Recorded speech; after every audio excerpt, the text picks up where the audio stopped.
The project in many ways began almost like an evolving drawing for me, just letting one idea and one possibility speak to another and seeing how they manifest in different forms. So while the central piece that we all began conversing with was Circa, the sculptural installation that in a sense kind of almost stitches itself across the levels of the museum, time seemed to be like a recurrent motive to me in many of the things that I was thinking of. And the text at the back, of course, is a found text, and it's a text which is somewhat recursive and has an internal temporal paradox to it, where it skips tenses and comes back, rotating the past, present and future into one kind of conflated relationship. And to me, the sculpture Circa feels a bit like that. I mean, at one level, it is a sculpture that appears to be a found object. So when it encounters it, it appears like piece of bamboo scattered loosely across the levels of the museum. But it is pigmented resin and steel, and in a sense, it is the way any sculpture is made.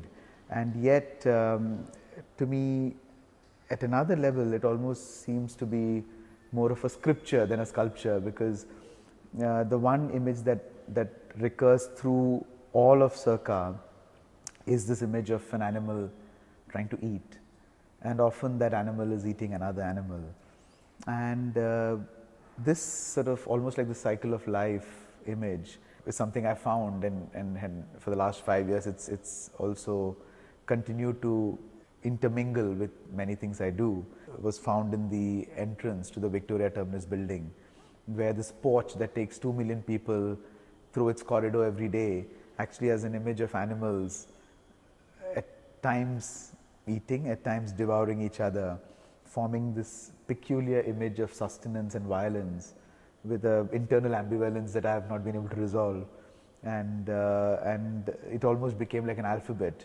that could be on the surface of the bamboo, almost like the scriptures that have been written on bamboo surfaces for years, but then also becoming a scaffold that manifests itself anytime there's a change. If something's going up or down, you need a scaffold. One of the things that I experienced really, when I was here last and we spent time collectively thinking and looking at spaces, and was how, and it's been an area of interest in the last few years, that a lot of my works have actually gone into interstitial spaces. So they've, an entire piece called Public Notice 3 occupied the risers of steps rather than any other place in a museum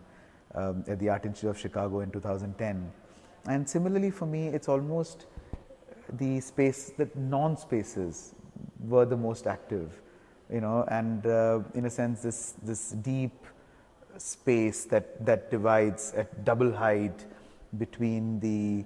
1920s brick architecture of the Classic and Archaeology Gallery and this concrete and glass and steel that abuts it with a distance of a meter or less than a meter between them, became a really active space that resonated with possibilities both outside of itself and into and outside of the Classic and Archaeology and the South Gallery where we are seated. And purely by a recursive placement of mirrors that creates corridors of infinity between each other, one could carry those reflections into the spaces across, almost like stitching the reflections into the architecture. So in a sense, the prosody of a pulse rate, which is the sort of the placement of sleeping dogs in different places around the museum, was in a sense responding to some of these sensations that I felt. And I think in a way, no two elements in this project look like each other, so there's no family resemblance between artworks, and yet I hope that that they converse invisibly with each other, whether the sound of crickets that emerge from the open storage in the classic and archaeology gallery might speak to the sprouting surface of a dog that also becomes landscape, but also the animal then activating the animals that become a recurrent image on the scaffolding, and the scaffolding in turn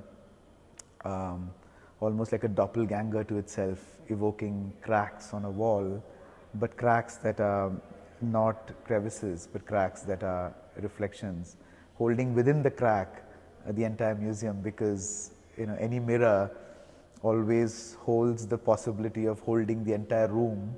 that it inhabits into itself. So is the mirror in the room or the room in the mirror? And so the crack essentially could then hold or reflect the museum itself.